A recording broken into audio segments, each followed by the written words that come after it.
নমস্কার বন্ধুরা, আমি সন্দীপ। আজ আমি সাংখ্য দর্শনের ওপর অত্যন্ত গুরুত্বপূর্ণ 70টি প্রশ্ন উত্তর নিয়ে আমরা আলোচনা করব আজকে। এই প্রশ্নগুলো আসন্ন এসএলএসটি পরীক্ষা অত্যন্ত গুরুত্বপূর্ণ।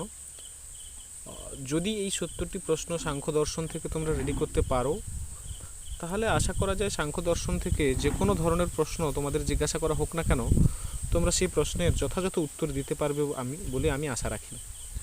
চলো, যেহেতু 70টা প্রশ্ন, সেহেতু করতে অনেকটা সময় লেগে যাবে, সেহেতু সময়ের অপচয় না করে কোশ্চেন অ্যান্সার পর্ব শুরু করা যাক। প্রথম প্রশ্ন, সাংখ্য শব্দের সাম্য জ্ঞান অর্থে মূলত কোন জ্ঞানকে বোঝায়? প্রশ্নে কি বলা হয়েছে? সাংখ্য দর্শনে এই যে সাংখ্য, এই সাংখ্য শব্দের দ্বারা কি বোঝানো হয় না সাম্য জ্ঞান। তাহলে সাংখ্য শব্দের অর্থ যদি সাম্য জ্ঞান হয়, তাহলে এই অর্থটা মূলত কোন জ্ঞানকে বুঝিয়েছে সেটা তোমাকে বলতে হবে। অপশানে দেওয়া আছে ত্রিগুণের জ্ঞান, তিনটা গুণের জ্ঞানকে সাম্যক জ্ঞান বলছে। পুরুষ ও প্রকৃতির যথার্থ পার্থক্যের জ্ঞানকে সাম্যক জ্ঞান বলছে। পঞ্চমহাভূতের জ্ঞানকে সাম্যক জ্ঞান বলছে, না ঈশ্বরের জ্ঞানকে সাম্যক জ্ঞান বলা হয়েছে। দেখো, সাংখ্য মত অনুসারে সাম্যক জ্ঞান বলতে কিন্তু পুরুষ এবং প্রকৃতি যে এক নয়, পুরুষ এবং প্রকৃতির মধ্যে যে ভেদ রয়েছে, পার্থক্য রয়েছে, সেটাকে বোঝানো হয়েছে সাম্যক জ্ঞানের মধ্যে দিয়ে। তাহলে অপশন বি হলো সঠিক উত্তর। একের দাগের প্রশ্নের সঠিক উত্তর অপশন বি। আমি কিন্তু এখানে উত্তরগুলো লিখছি না, আমি মুখে বলে দিয়ে যাচ্ছি উত্তরগুলো, সেটা তোমরা মনে রাখবে। আমি দিচ্ছি না এই কারণে, যাতে ভিডিওটা পরবর্তীকালে তোমরা দেখলে যাতে তোমরা নিজেরা উত্তরটা করতে পারো। পরবর্তী প্রশ্ন, সাংখ্য দর্শনের প্রধান পুরুষার্থ কি? আমরা জানি যে পুরুষার্থ চারটি: ধর্ম, অর্থ, কাম, মোক্ষ। তো মোক্ষকে আলাদা আলাদা দর্শনে আলাদা আলাদা নামে ডাকা হয়। সেই সাংখ্য দর্শনে প্রধান পুরুষার্থ কোনটি জিজ্ঞাসা করা হয়েছে। দেখো, সাংখ্য দর্শনে প্রধান পুরুষার্থ এখানে অপশানে দেওয়া আছে ধর্ম, অর্থ, কাম, কৈবল্য।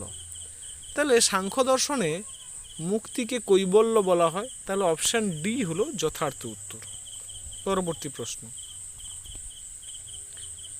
সাংখ্য দর্শনকে নিরীশ্বর সাংখ্য বলা হয় কেন? সাংখ্য দর্শনকে নিরীশ্বর সাংখ্য বলা হয় কেন? নিরীশ্বর সাংখ্য মানে যে ঈশ্বরকে মানে না, তাকে নিরীশ্বর সাংখ্য বলে। তাহলে কোন অপশানটা হবে? না এটি বেদ মানে না, এটি আত্মা মানে না, এটি ঈশ্বরকে স্বীকার করে না। তাহলে অপশান সি সঠিক উত্তর। কি না এটি ঈশ্বরকে স্বীকার করে না, এটা হচ্ছে যথার্থ উত্তর হবে। তাহলে তিনের দাগে অপশান সি হলো যথার্থ উত্তর।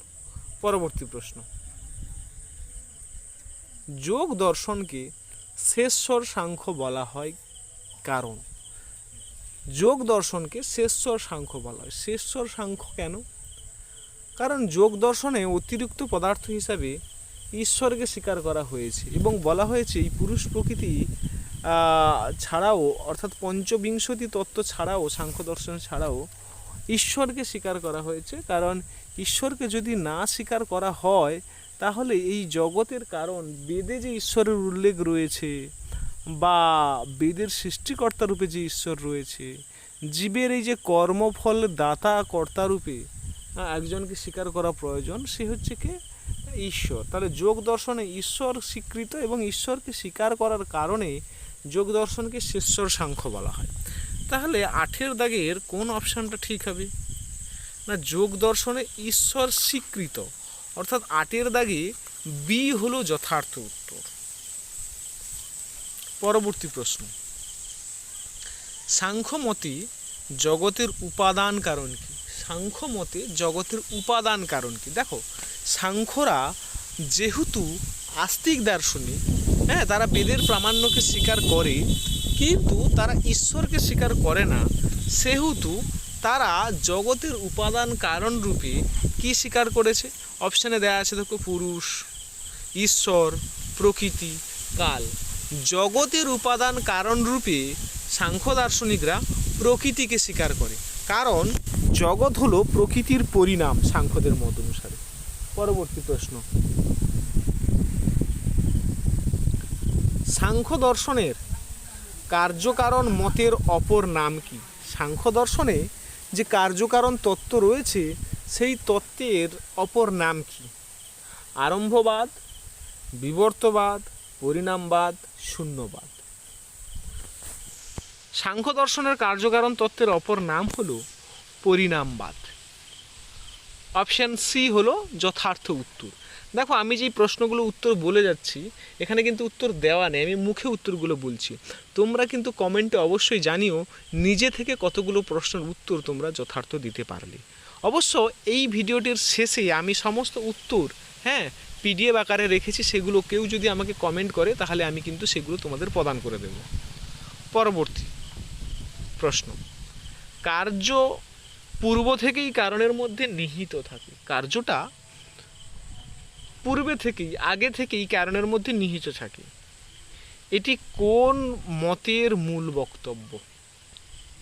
এটা সৎকার্যবাদের মূল বক্তব্য, কারণ সৎকার্যবাদে বলা হয় যে কার্যটা পূর্ব থেকেই কারণের মধ্যে নিহিত থাকে। পরবর্তী প্রশ্ন, ন্যায় বৈশেষিকের কার্যকারণ মত সাংখ্যের কোন মতের বিরোধী? দেখো, ন্যায় বৈশেষিকরা কার্যকারণ সম্পর্কে যে মতবাদ স্বীকার করে সে মতবাদের নাম হলো অসৎ কার্যবাদ বা আরম্ভবাদ। তাহলে এই অসৎ কার্যবাদ বা আরম্ভবাদ সাংখ্যের কোন মতবাদের বিরোধী? না সৎ কার্যবাদের বিরোধী। তাহলে 8 দাগের সঠিক উত্তর হলো কি? না অপশন বি। পরবর্তী প্রশ্ন, দুধ থেকে দই উদাহরণটি কোন মতের পক্ষে ব্যবহৃত হয়? দুধ থেকে দই, দুধটা দইতে পরিণত হয়, এটা পরিণামবাদের উদাহরণে ব্যবহৃত হয়। পরবর্তী প্রশ্ন, মাটি থেকে ঘট উদাহরণটি সাধারণত কোন মতের সঙ্গে যুক্ত? মাটি থেকে ঘট, দেখো মাটিটা কিন্তু ঘটে পরিণত হয় না, মাটি থেকে ঘট উৎপন্ন হওয়ার ক্ষেত্রে কুম্ভকারের সহযোগিতায় মাটি থেকে কিন্তু ঘটটা উৎপন্ন হয়। তাহলে মাটি থেকে যে ঘট উৎপন্ন হয় সেটা কিন্তু নতুন এক সৃষ্টি, এই কারণে সেটা হলো অসৎ কার্যবাদ বা আরম্ভবাদের উদাহরণ, মনে রাখবে তোমরা। তাহলে 10 দাগের সঠিক উত্তর হলো অপশান বি।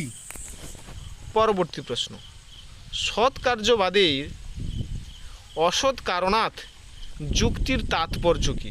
সৎ কার্যবাদের অসৎ কারণাৎ যুক্তির তাৎপর্য কি? দেখো, সৎকার্যবাদের সৎকার্যবাদটাকে প্রতিষ্ঠা করতে গিয়ে সাংখ্য দার্শনিকরা 5টি যুক্তি দিয়েছে। অসৎ কারণাৎ, উপাদান গ্রহণাৎ, সর্বসম্ভব ভাবাৎ, শক্য কারণাৎ, কারণ ভাবাচ্য সৎকার্য। এই 5টি যুক্তির মধ্যেই অসৎ কারণাৎ এই যুক্তিটার তাৎপর্য কি?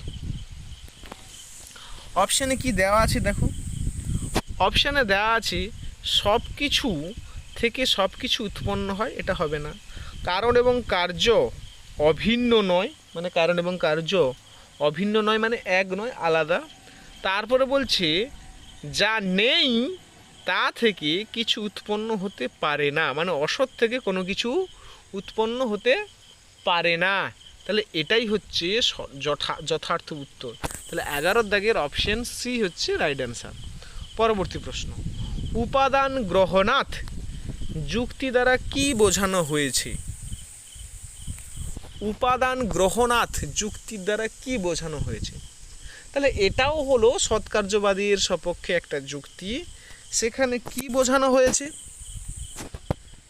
অপশানগুলো দেখো, বলছে সব কার্য কেবল ইচ্ছা থেকেই হয়।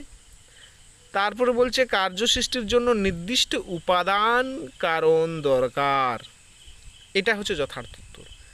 কার্য সৃষ্টির জন্য নির্দিষ্ট উপাদান কারণ দরকার, উপাদান গ্রহণাৎ, কার্য সৃষ্টির জন্য নির্দিষ্ট উপাদান কারণ দরকার। যে কোনো কারণ থেকে যে কোনো কার্য উৎপন্ন হয় না, যে কারণের মধ্যে যেটা উৎপন্ন হওয়ার রয়েছে সেখান থেকে সেটা উৎপন্ন হবে। তাহলে কার্য সৃষ্টির জন্য নির্দিষ্ট উপাদান কারণ থেকে নির্দিষ্ট কার্য কিন্তু সৃষ্টি হয়। পরবর্তী প্রশ্ন, তাহলে আমরা দেখছি 12 দাগের অপশন বি হলো সঠিক উত্তর। 13 দাগের প্রশ্ন, সর্বসম্ভাবাভাবাৎ যুক্তির বক্তব্য কি? সর্বসম্ভাবাভাবাৎ যুক্তির বক্তব্য কি? দেখো, সব কিছু থেকে সব কিছু উৎপত্তি হয় না, কারণ কখনো কার্যে রূপান্তর হয় না, পুরুষই জগৎ সৃষ্টি করে, মোক্ষ অসম্ভব। তাহলে সর্বসম্ভাব ভাবাৎ মানে যার মধ্যে যেটা উৎপন্ন হওয়ার সম্ভাবনা রয়েছে সেটা থেকে সেটা উৎপন্ন হবে। তাহলে সব কিছু থেকে সব কিছু উৎপন্ন হয় না, তাহলে যেটার মধ্যে যেটা উৎপন্ন হওয়ার ক্ষমতা রয়েছে, সম্ভাবনা রয়েছে, সেটা থেকে সেটা উৎপন্ন হবে। তাহলে 13 দাগের যথার্থ উত্তর হলো অপশন এ। পরবর্তী প্রশ্ন, শক্তস্য শক্য কারণাৎ এর দ্বারা সাংখ্য কি প্রমাণ করতে চায়? অপশনগুলো দেখো, কার্য নতুনভাবে সৃষ্টি হয়, কারণ নিজের শক্তি অনুযায়ী কার্য উৎপন্ন করে, প্রকৃতি অচেতন নয়, পুরুষ জড়। দেখো, শক্তস্য শক্য কারণাৎ এর দ্বারা বোঝানো হয়েছে কারণ নিজের শক্তি অনুযায়ী কার্য উৎপন্ন করে। হ্যাঁ, যার মধ্যে যেটা উৎপন্ন করার শক্তি রয়েছে সেখান থেকে সেটা উৎপন্ন হবে, এটা বলা হয়েছে শক্তস্য শক্য কারণাৎ। পরবর্তী প্রশ্ন, কারণ ভাবাৎ যুক্তির সারমর্ম কী? কারণ ভাবাৎ এই যুক্তিটার সারমর্ম কী? দেখো অপশনগুলো একবার। বলেছে কারণ, কার্য ও কারণের স্বভাবগত ভিন্নতা আছে, অর্থাৎ স্বভাবের দিক থেকে কারণ কার্য ভিন্ন। তারপরে বলছে কার্য কারণেই পূর্বস্থিত। তারপর বলছে কার্য কেবল ভাষাগত কল্পনা, কারণের প্রয়োজন নেই। কারণ ভাবাচ্য মানে হচ্ছে কার্য কারণের মধ্যে কিন্তু পূর্বে থেকে অবস্থান করবে। হ্যাঁ, এই কারণেই কিন্তু কারণ থেকে কার্যটা উৎপন্ন হবে। কারণ ভাবাচ্য মানে কারণ কার্যটা কারণের মধ্যে পূর্ব অবস্থায় স্থিত থাকবে, এটাই হচ্ছে যথার্থ উত্তর। পরবর্তী প্রশ্ন, সাংখ্যের প্রকৃতি পরিণামবাদ অনুসারী কোনটা ঠিক সেটা বলতে হবে, মানে কোনটা যাচ্ছে প্রকৃতি পরিণামবাদ অনুসারে। পুরুষ জগতে পরিণত হয়, প্রকৃতি বাস্তবভাবে জগতে পরিণত হয়, জগৎ মায়া, ঈশ্বর জগতে রূপান্তরিত হয়। ঈশ্বর জগতে রূপান্তরিত হয় এটা বলবে না। তাহলে সাংখ্য প্রকৃতি পরিণামবাদ অনুসারে প্রকৃতি বাস্তবভাবে জগতে পরিণত হয়, এটা যথার্থ উত্তর। পরবর্তী প্রশ্ন, অদ্বৈত বেদান্তের বিবর্তনবাদ, অদ্বৈত বেদান্তের যে বিবর্তবাদ সাংখ্যের কোন মতের বিপরীত? সাংখ্যের কোন মতের বিপরীত বলো। দেখো, সৎকার্যবাদের দুটো হচ্ছে তার কি বলা যায়, তার দুটো ভেরিয়েন্ট ছিল, দুটো কাইন্ড ছিল, একটা পরিণামবাদ, একটা বিবর্তবাদ। তাহলে বিবর্তবাদটা কোন মতবাদের বিরোধী, মানে বিপরীত? সেটা হচ্ছে পরিণামবাদের। কারণ পরিণামবাদে বলা হয় কারণটা থেকে কার্যটা পরিণত হয়, আর বিবর্তবাদে বলা হয় কারণটা কার্যে পরিণত হয় না, বরং কি বিবর্তিত হয়। পরবর্তী প্রশ্ন, সাংখ্যের মতে প্রকৃতি কি রূপ? সাংখ্যের মতে প্রকৃতি কি রূপ সেটা জিজ্ঞাসা করেছে। সাংখ্য মতে প্রকৃতি কি রূপ? বলছে চেতন বহু গুণাতীত, জড় এক ত্রিগুণাত্মক, চেতন এক নির্গুণ, জড় বহু নির্গুণ। দেখো, সাংখ্যমতে প্রকৃতি মানে কিন্তু সেটা জড়, আর সাংখ্যমতে প্রকৃতি কিন্তু এক, এবং সাংখ্যমতে প্রকৃতি মানে সেটা হচ্ছে কি না ত্রিগুণাত্মক, তার মধ্যে 3টি গুণ থাকবে। তাহলে কোনটা সঠিক উত্তর হবে? না, option B is the right answer কি। পরবর্তী প্রশ্ন, অব্যক্ত প্রধান মূল প্রকৃতি, অব্যক্ত প্রধান মূল প্রকৃতি, এই নামগুলো কিসের, মানে এই নামগুলো কার? অব্যক্ত কাকে বলা হয়, প্রধান কাকে বলা হয়, মূল প্রকৃতি কাকে বলা হয়, সেটা কি পুরুষকে বলা হয়, সেটা বুদ্ধিকে বলা হয়, না প্রকৃতিকে বলা হয়, না মনকে বলা হয়? অব্যক্ত, প্রধান, মূল প্রকৃতি এইগুলো প্রকৃতিরই নাম, প্রকৃতিকে বলা হয়। তাহলে সঠিক উত্তর অপশন সি। তাহলে প্রকৃতিকে অজা বলা হয় কেন? কেন প্রকৃতিকে অজা বলা হয় সেটা তোমাকে বলতে হবে। না, অজা মানে দেখো যার জন্ম নেই, মৃত্যু নেই, যার যে জন্মহীন তাকে অজা বলে। তাহলে প্রকৃতির জন্ম নেই বলে, জন্মহীন বলে প্রকৃতিকে অজা বলা হয়েছে। তাহলে 20 দাগের অপশন সি সঠিক উত্তর। পরবর্তী প্রশ্ন, সাংখ্যমতে প্রকৃতি কটি? কতটি প্রকৃতি? সাংখ্যমতে প্রকৃতি কতটি মানে কটি? সাংখ্যমতে প্রকৃতি কিন্তু এক, প্রকৃতি কিন্তু বহু নয়, প্রকৃতি এক। এটা আগেও আমরা পড়েছি, আগে প্রশ্নে অপশানে এসেছিল, আমরা দেখেছি, হ্যাঁ, প্রকৃতির বৈশিষ্ট্য। পরবর্তী প্রশ্ন, ভেদনাং পরিণামাত এটি কিসের প্রমাণ? ভেদনাং পরিণামাত এটা কিসের প্রমাণ তোমাকে জিজ্ঞাসা করা হয়েছে। ভেদনাং পরিণামাত পুরুষের অস্তিত্ব সাধক প্রমাণ, প্রকৃতির, ঈশ্বরের, না মোক্ষের? ঈশ্বর তারা মানেনি, ছাড়ো, মোক্ষকে তারা কৈবল্য বলেছে। এটা হচ্ছে ভেদনাং পরিণামাত সমন্বয়ত শক্তি প্রবৃত্তিশ্চ কারণ কার্য বিবেকাদ অবিবেকাদ বৈশ্যের উপাস্য। এটা হচ্ছে প্রকৃতির অস্তিত্ব সাধক প্রমাণ। প্রকৃতির অস্তিত্ব বিষয়ে যে 5টি যুক্তি দেওয়া হয়েছে, আর তার মধ্যে ভেদনাং পরিণামাত হলো একটা। আর পুরুষের অস্তিত্ব সাধক প্রমাণের মধ্যে পড়বে সংঘাত, পরার্থতা, ত্রিগুণাদি বিপর্যয়াদ অধিষ্ঠানাং, হ্যাঁ, পুরুষের অস্তিভক্তি হবাদ কৈবল্যার্থং প্রবৃত্তিশ্চে। এই শ্লোকটা আসবে, এখান থেকে 5টা যুক্তি আসবে। তাহলে আমরা দেখছি 22 দাগের যথার্থ উত্তর কোনটা? না, অপশন বি। পরবর্তী প্রশ্ন, সমন্বয়াত, হ্যাঁ, যুক্তি দ্বারা সাংখ্য কি প্রতিষ্ঠা করতে চায়? সমন্বয়াত এই যুক্তিটা দ্বারা সাংখ্য কি প্রতিষ্ঠা করতে চাইছে তোমাকে বলছে। সমন্বয় এখানে কি কি বলছে? না পুরুষ বহু এটা বলছে, না এটি সাধারণ মূল কারণ হিসাবে প্রকৃতির অস্তিত্ব, না ঈশ্বরের সর্বজ্ঞতা, না কর্মফলবাদ? দেখো, সমন্বয়ের যুক্তি দ্বারা সাংখ্য এটা প্রতিষ্ঠা করতে চাইছে যে এটি সাধারণ মূল কারণ হিসাবে প্রকৃতির অস্তিত্বকে প্রতিষ্ঠা করে, সমন্বয়াত। হ্যাঁ, তাহলে অপশান বি সঠিক উত্তর 23 দাগে। পরবর্তী প্রশ্ন, শক্তি প্রবৃত্তিশ্চ এই প্রমাণটি নির্দেশ করে যে, কি নির্দেশ করে? 24 দাগে এটা বলছে যে শক্তি প্রবৃত্তিশ্চ এটা কি কে নির্দেশ করে এই প্রমাণটি? না, এটা হচ্ছে কার্য সম্পাদনের জন্য শক্তি সম্পন্ন মূল কারণকে নির্দেশ করে। কারণকে দরকার, সেটা হচ্ছে কি প্রকৃতি।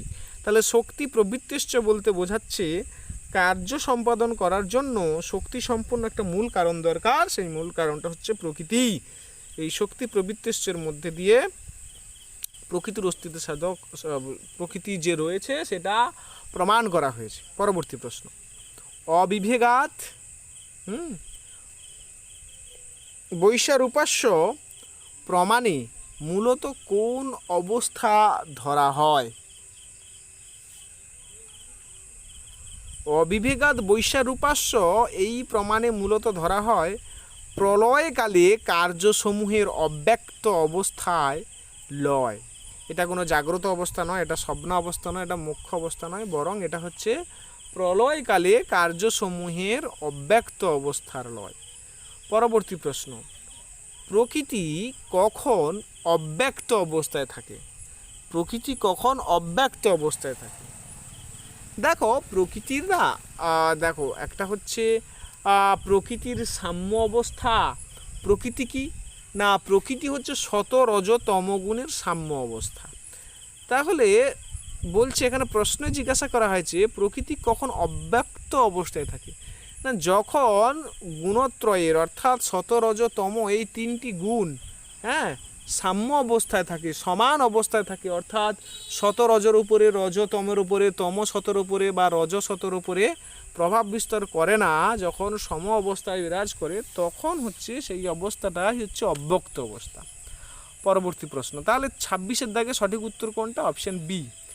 27 দাগে প্রশ্ন, সৃষ্টির সূচনা কখন ঘটে? কখন সৃষ্টিটা হয় তোমাকে জিজ্ঞাসা করা হয়েছে।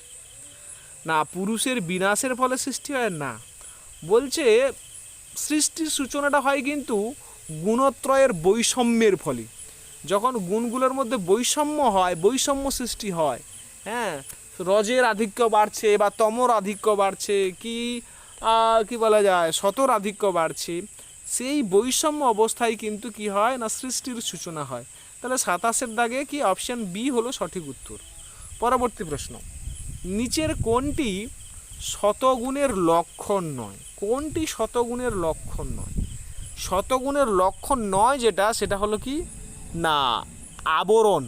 আবরণ হচ্ছে শতগুণের লক্ষণ নয়। না শতগুণটা কি না, শতগুণের লক্ষণ প্রসঙ্গে বলা হয়েছিল যে মানে তিনটি গুণের লক্ষণ প্রসঙ্গে বলা হয়েছে সাংখ্যকারিকাতে, যে সচ্চ লঘু প্রকাশক মিষ্ট মুপুপুষ্টম্ভকম চ চলঞ্চ রজ গুরুবর্ণম কমেবতম প্রদীপ্যার্থ প্রবৃত্তি প্রীতি বিষাদমাত্মকা প্রকাশ প্রবৃত্তি নিয়মার্থা অন্যান্য বিভব আশ্রয় জনন্মেথুন প্রবৃত্তিশ্চ গুণা। সেখানে বলা হচ্ছে যেটা সত্য গুণ সেটা হচ্ছে কি, সত্য হচ্ছে লঘু প্রকাশক, সত্য হচ্ছে হালকা, হ্যাঁ, সত্য হচ্ছে নির্মল, সত্য হচ্ছে জ্ঞানের প্রকাশ, সত্য হচ্ছে শুভ্রতার প্রকাশ, সত্য হচ্ছে শতগুণ হচ্ছে সুখের প্রকাশ, সত্য হচ্ছে জ্ঞানের প্রকাশ। এবং এই যে শতগুণ, এই শতগুণ হচ্ছে প্রীতি উৎপন্ন করে। তাহলে 28-এর দাগে যথার্থ উত্তর কোনটা হবে না আবরণ। কোনটা নয় তোমাকে বলেছে, তাই না, শতগুণের লক্ষণ নয়, তাহলে 28-এর দাগে ডি উত্তর। এবার প্রশ্ন, রজগুণের প্রধান ধর্ম কি?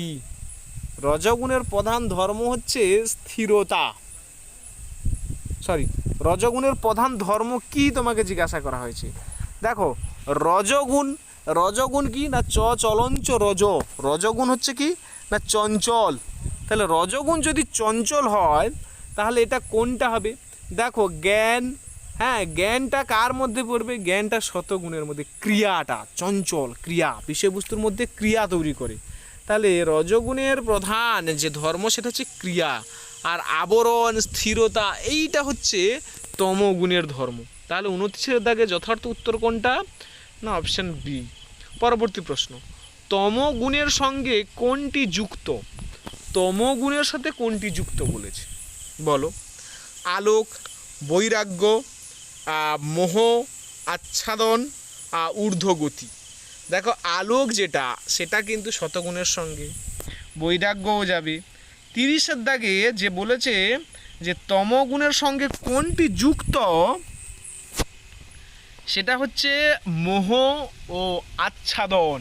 তমগুণ, তমগুণ মানুষের শরীরে থাকলে তার মধ্যে অলস্য আসবে, হ্যাঁ, তার মধ্যে মোহ উৎপন্ন হবে, সে জ্ঞান লাভ করতে চাইবে না, হ্যাঁ, তার মধ্যে একটা কি বলা যায় ভীষণ ধরনের উদাসীনতা একটা বা কাজ করবে।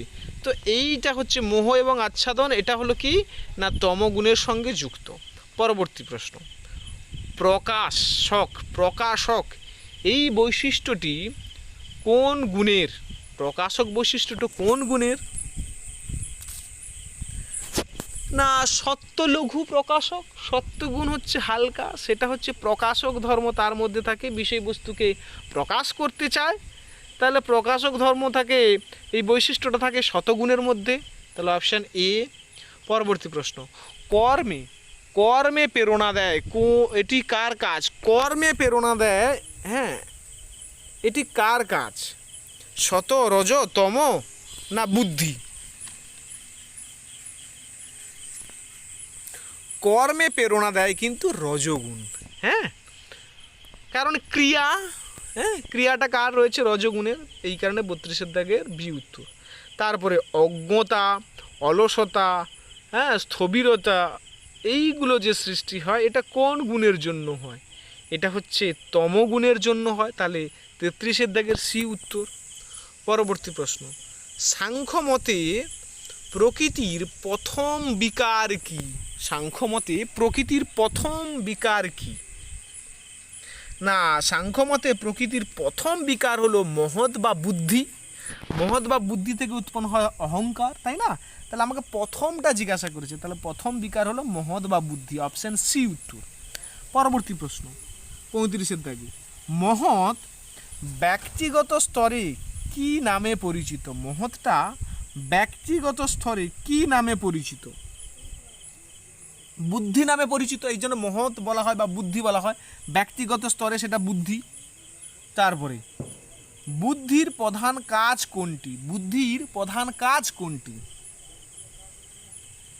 বুদ্ধির প্রধান কাজ হলো বিচার ও সিদ্ধান্ত গ্রহণ। বুদ্ধির প্রধান কাজ হলো বিচার এবং সিদ্ধান্ত গ্রহণ। পরবর্তী প্রশ্ন, নিচের কোনটি বুদ্ধির ধর্মের অন্তর্গত? কোনটি বুদ্ধির ধর্মের সঙ্গে ধর্মের অন্তর্গত? না, বুদ্ধির ধর্মের অন্তর্গত ধর্ম, জ্ঞান, বৈরাগ্য, এগুলো সবগুলো ধর্ম, জ্ঞান, বৈরাগ্য এগুলো সব অন্তর্গত। কারণ বিচার বা সিদ্ধান্ত এইগুলোই তো বুদ্ধির প্রধান কাজ, এবং বুদ্ধির অন্তর্গত ধর্ম, জ্ঞান, বৈরাগ্য এইগুলো সব। পরবর্তী প্রশ্ন, তাহলে এই প্রশ্নের উত্তর হলো অপশন ডি, 37-এর দাগে। পরবর্তী প্রশ্ন, অহংকার সাংখ্যে কি?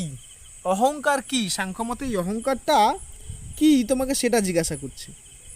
অহংকার হলো না এই যে আমি যে বোধ, এই বোধের কারণটাই হচ্ছে অহংকার। পরবর্তী প্রশ্ন, এর কোন রূপকে ভূতাদি বলা হয়? তামসিক যে অহংকার, সেই অহংকারকে কিন্তু না, সেই রূপটাকে ভূতাদি বলা হয়। পরবর্তী প্রশ্ন, সাংখ্য মতে 5 তন্মাত্রার কারণ কোন অহংকার?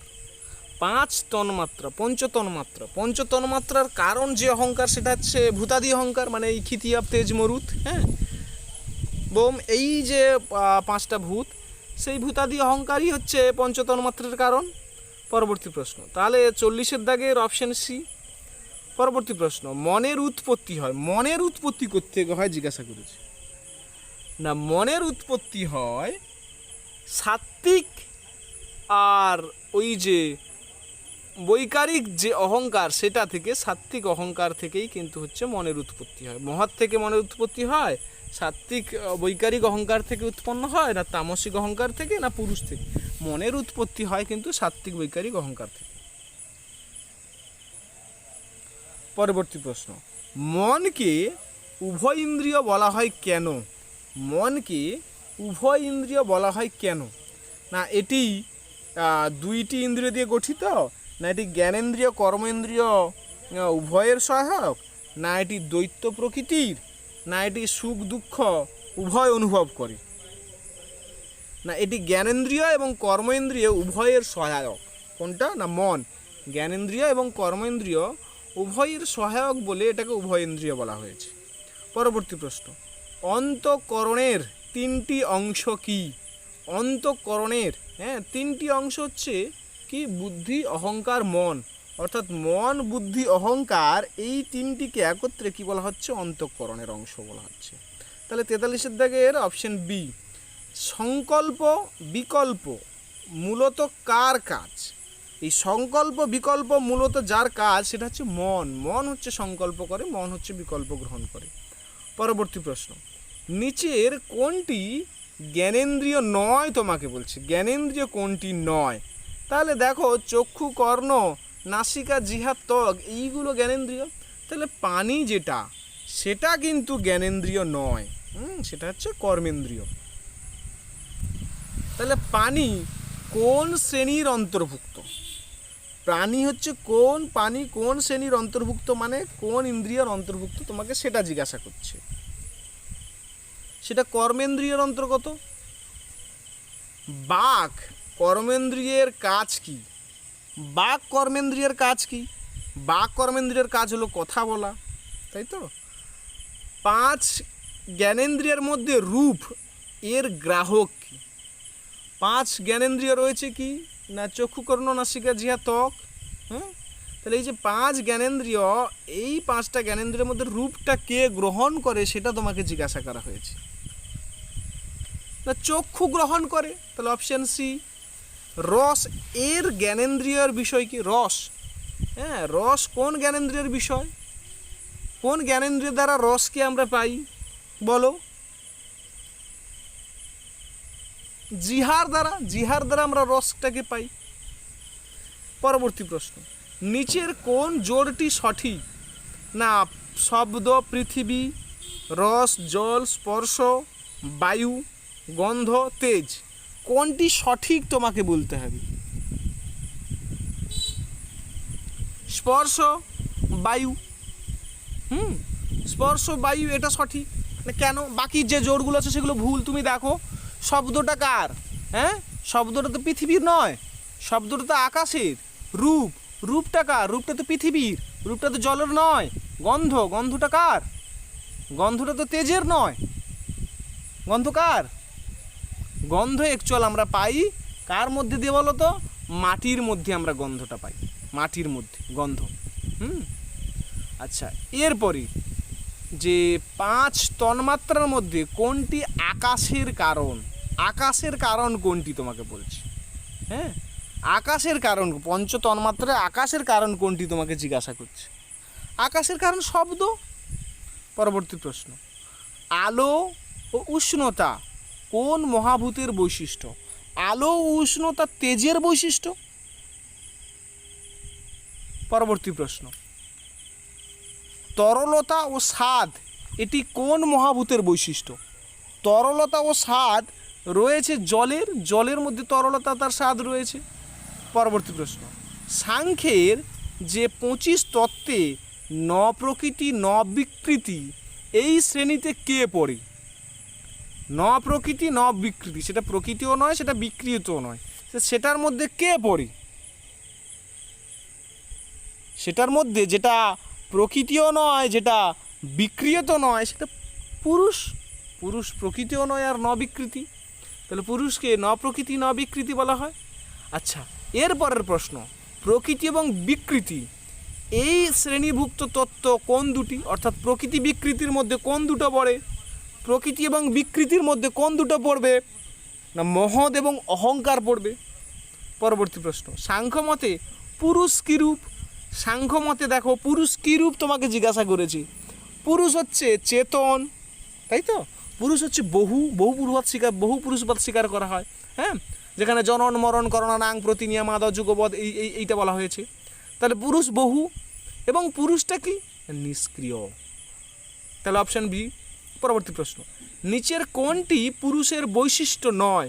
কোনটি পুরুষের বৈশিষ্ট্য নয় তোমাকে জিজ্ঞাসা করা হয়েছে।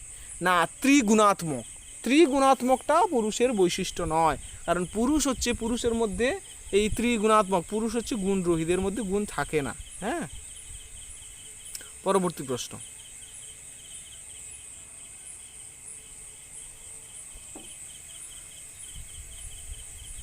পরবর্তী প্রশ্ন হচ্ছে পুরুষ কি নয়? পুরুষ কি নয় তোমাকে জিজ্ঞাসা করা হয়েছে। সাংখ্যমতে নিচের কোনটি সঠিক? পুরুষ কি নয়, সাংখ্যমতে নিচের কোনটি সঠিক তোমাকে বলতে হবে। পুরুষ কি নয় সেই বিষয়ে ডেসক্রিপশানে সাংখ্যমতে কোনটি সঠিক তোমাকে বলতে হবে। দা পুরুষ দেহ, ইন্দ্রিয়, মন, অহংকার কোনোটিই নয়। পুরুষ না তো দেহ, না তো ইন্দ্রিয়, না মন, না অহংকার, এগুলো কোনোটি নয়, এটা হচ্ছে সঠিক। সংঘাত পরার্থতাৎ এই যুক্তি দ্বারা কি প্রমাণ করা হয়? সংঘাত পরার্থতার দ্বারা কি প্রমাণ করা হয় তোমাকে জিজ্ঞাসা করা হয়েছে। সংঘাত পরার্থতাৎ এই যুক্তিটা দেয়া হয়েছে কিসের জন্য সেটা তোমাকে বলতে হবে। পুরুষের অস্তিত্ব সাধক যুক্তির জন্য দেয়া হয়েছে। কেউ যদি মনে করতে পারো, আমি কিন্তু আগেই প্রশ্ন আলোচনা করতে গিয়ে বলেছি সংঘাত পরার্থতা ত্রিগুণাদি বিপর্যয় অধিষ্ঠানাং, হ্যাঁ বলেছি না? তাহলে এই সংঘাত পরার্থতাত্রা হচ্ছে পুরুষের অস্তিত্ব সাধক যুক্তি। পরবর্তী প্রশ্ন, ত্রিগুণাদি বিপর্যয়াত প্রমাণের মূল বক্তব্যটা কি? ত্রিগুণাদি বিপর্যয়াতের মূল বক্তব্যটা কি? এর মূল বক্তব্য হলো কি না প্রকৃতি ত্রিগুণাত্মক, তাই গুণাতীত অর্থাৎ গুণ থেকে, 3টি গুণ থেকে পৃথক একটা বিষয়বস্তু স্বীকার করার প্রয়োজন, সেটা হচ্ছে পুরুষ। এইটা কিন্তু এই শ্লোকের মধ্যে ত্রিগুণাদি বিপর্যয়াতের শ্লোকের মধ্যে বলা হয়েছে। পরবর্তী প্রশ্ন, অধিষ্ঠানাং অধিষ্ঠানাৎ প্রমাণে সাংখ্যের বক্তব্যটা কি, মানে এই যুক্তিতে কি বলা হয়েছে? অধিষ্ঠানাৎ এই যুক্তিটাতে কি বলা হয়েছে? এই যুক্তিতে বলা হয়েছে জড় প্রকৃতি নিজে নিজে কাজ করতে পারে। হ্যাঁ, সেটা কি বলা যায়, চেষ্টা না চেতন, চেতন অধিষ্ঠাতা চাই, বলছে কি চেতন একটা অধিষ্ঠাতা চাই। বলছে জড় প্রকৃতি নিজে নিজে কাজ করতে পারে না, বলছে সেই জড় প্রকৃতিকে পরিচালনা করার জন্য একটা চেতন অধিষ্ঠাতা চাই, সেটাই কি, সেটা হচ্ছে পুরুষ। পরবর্তী প্রশ্ন, ভোক্তে ভাবাত এই প্রমাণটি নির্দেশ করে কি না, এই প্রমাণটি নির্দেশ করে যে সুখ দুঃখ অনুভবকারী চেতন ভোক্তা হিসাবে কে না পুরুষ আছে। ভোক্তে ভাবাত মানে এই যে ভোগ, কেউ সুখ ভোগ করে, কেউ দুঃখ ভোগ করে, তাহলে এই অনুভবকারী, এই ভোগকারী, ভোক্তাটা কে, সে হচ্ছে পুরুষ। এই এই এই যুক্তির দ্বারা এটা বোঝানো হচ্ছে। তাহলে 61 দাগে প্রশ্ন উত্তর অপশন বি। কৈবল্যার্থং প্রবৃত্তিশ্চের দ্বারা কি বোঝানো হচ্ছে? কৈবল্যার্থং প্রবৃত্তিশ্চ দ্বারা বোঝানো হচ্ছে মানুষ কিন্তু মুক্তির জন্য চেষ্টা করে, এবং কোনো মানুষ মুক্তি লাভ করে, কোনো মানুষ মুক্তি লাভ করতে পারে না। তো এই কারণে যদি পুরুষকে স্বীকার না করা হয়, তাহলে এই মুক্তি লাভ যে বলি যে মুক্তি লাভ হয়, সেই মুক্তি লাভ কার হয়? তাহলে মানুষের মুক্তি লাভের জন্য যে চেষ্টা করে, তাই বলতে হয় যে মুক্তি লাভের কর্তারূপে পুরুষ আছি। পরবর্তী প্রশ্ন, সাংখ্য কেন পুরুষ বহুত্ববাদ স্বীকার করেন? কেন সাংখ্যরা পুরুষ বহুত্ববাদ স্বীকার করেন? কারণ জন্ম, মৃত্যু, সুখ দুঃখ, কর্মফল, হ্যাঁ, মুক্তির ভিন্নতা দেখা যায়। হ্যাঁ, যেহেতু ভিন্নতা দেখা যায়, সেহেতু পুরুষ এক নয়। যদি পুরুষ এক হতো তাহলে এই ভিন্নতা দেখা দিত না। যেহেতু ভিন্নতা দেখা দেয়, তাহলে পুরুষ এক নয়, পুরুষ অনেক। পরবর্তী প্রশ্ন, অন্ধ পঙ্গু ন্যায়, এই যে অন্ধ, এখানে এই অন্ধ বলতে কাকে বোঝানো হয়েছে? অন্ধ এবং পঙ্গু, দেখো পুরুষ প্রকৃতির সম্পর্ককে ব্যাখ্যা করতে গিয়ে এই উদাহরণটা দেওয়া হয়েছে, অন্ধ এবং পঙ্গুর উদাহরণ। তাহলে এই অন্ধ পঙ্গুর উদাহরণে এখানে অন্ধ কাকে বোঝায়? অন্ধটা কে? অন্ধ হচ্ছে প্রকৃতি। নর্তকীর দৃষ্টান্তে নর্তকী কার প্রতীক? পুরুষ প্রকৃতির সম্পর্ক ব্যাখ্যা করতে গিয়ে নর্তকী এবং দৃষ্টান্ত, হ্যাঁ, মানে একজন নাচবে, একজন দেখবে, তো এর একটা প্রতীক দেয়া হয়েছে। এখানে নর্তকী কার প্রতীক সেটা তোমাকে জিজ্ঞাসা করা হয়েছে। নর্তকী হচ্ছে প্রকৃতির প্রতীক। পরবর্তী প্রশ্ন, যে সাংখ্য মতে বন্ধনের মূল কারণ কি? সাংখ্য মতে বন্ধনের মূল কারণ হলো পুরুষ এবং প্রকৃতি যে ভিন্ন, সেই বিষয়ে জ্ঞান না থাকা। হ্যাঁ, অর্থাৎ পুরুষ প্রকৃতি যে ভেদ, সেই বিবেক জ্ঞান না থাকার কারণেই কিন্তু বন্ধন হয়। তাহলে অপশান সি হলো যথার্থ উত্তর। পরবর্তী প্রশ্ন, বিবেক খ্যাতি বলতে কি বোঝায়? বিবেক খ্যাতি বলতে কি বোঝায় সেটা তোমাকে জিজ্ঞাসা করা হয়েছে। বিবেক খ্যাতি বলতে বোঝায় পুরুষ এবং প্রকৃতির যথার্থ পার্থক্য জ্ঞানকেই কিন্তু বিবেক খ্যাতি বলছে। পরবর্তী প্রশ্ন, সাংখ্যমতে প্রমাণ কয়টি? সাংখ্যমতে প্রমাণ কয়টি? 3টি, প্রত্যক্ষ, অনুমান এবং শব্দ। পরবর্তী প্রশ্ন, নিচের কোনটি সাংখ্য স্বীকৃত প্রমাণ নয়? তাহলে একটু আগে বললাম প্রত্যক্ষ, অনুমান আর শব্দ যেহেতু সাংখ্য স্বীকৃত প্রমাণ, তাহলে উপমানটা সাংখ্যমতে প্রমাণ নয়। তাহলে অপশান ডি উত্তর। তাহলে এই যে 70টি প্রশ্ন, সেই 70টির প্রশ্নের আমি উত্তর আমি বলে দিলাম। যারা উত্তরগুলো করতে পারছো না, হ্যাঁ, তারা এই আমি যে উত্তরগুলো বলে দিলাম, আলোচনা করে দিলাম, সেখান থেকে তোমরা উত্তরটা করতে পারলে, এবং নিজেরা যারা কতগুলো ঠিক করতে পারলে সেটা অবশ্যই আমাকে কমেন্টে জানিও। এবং এই প্রশ্নের যথার্থ উত্তরগুলো আমি কিন্তু নিচে দিয়ে রেখেছি। কেউ যদি এই প্রশ্নটার পিডিএফ যদি কেউ আমার কাছে পেতে চাও, তাহলে অবশ্যই তোমরা কমেন্টে আমাকে জানিও।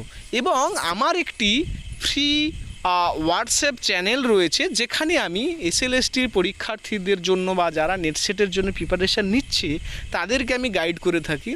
সেই চ্যানেলটি সম্পূর্ণরূপে ফ্রি, যেটা পেড ব্যাচ রয়েছে আলাদা, সম্পূর্ণরূপে ফ্রি একটি গ্রুপ রয়েছে। তোমরা সেই গ্রুপটাতে জয়েন হতে পারো। জয়েন হলে আমাকে যদি তোমরা পার্সোনালি এসএমএস করো, আমি এই পিডিএফটি তোমাদের দিয়ে দেবো। তাহলে তোমরা কিন্তু এই পিডিএফ দেখে তোমরা পড়তে পারবে। এখানে সঠিক উত্তরগুলো তোমাদের কিন্তু দেয়া রয়েছে। যদি ভিডিওটি ভালো লেগে থাকে অবশ্যই তোমরা একটি লাইক করবে এবং চ্যানেলটি সাবস্ক্রাইব করে পাশে থাকার চেষ্টা করবে, কারণ আমি আসন্ন এসএলএসটি পরীক্ষার জন্য এই ধরনের প্রশ্ন উত্তরের সিরিজ কিন্তু নিয়ে আমি আলোচনা করব। শুধু ইন্ডিয়ান ফিলোসফি নয়, western philosophy, psychology, social political philosophy, logic, সমস্ত ইউনিটগুলোর ওপরে আমি এইভাবে প্রশ্ন উত্তর আলোচনা পর্ব নিয়ে আলোচনা করব। এবং ইতিমধ্যে আমি কিন্তু 50টা করে প্রশ্নের সিরিজ শুরু করে দিয়েছি, যেখানে চারবাক, বৌদ্ধ, জৈন, ন্যায়, বৈশেষিক, হ্যাঁ, আজকে আমি সাংখ্য দর্শনের ওপর কোশ্চেন অ্যান্সার আপলোড করলাম। যদি তোমরা পূর্বের সেই প্রশ্ন উত্তরের পর্বগুলো না দেখে থাকো অবশ্যই সেগুলো দেখবে। দেখার পরে যদি ভিডিওটি ভালো লেগে থাকে একটু লাইক করবে এবং কমেন্ট করে দেবে। আর যদি সেই প্রশ্নগুলোর পিডিএফ তোমাদের প্রয়োজন হয় আমাকে অবশ্যই হোয়াটসঅ্যাপে এসে আমাকে কিন্তু তোমরা পার্সোনালি এসএমএস করতে পারো, আমি তোমাদের সেই পিডিএফ প্রদান করে দেব। ধন্যবাদ।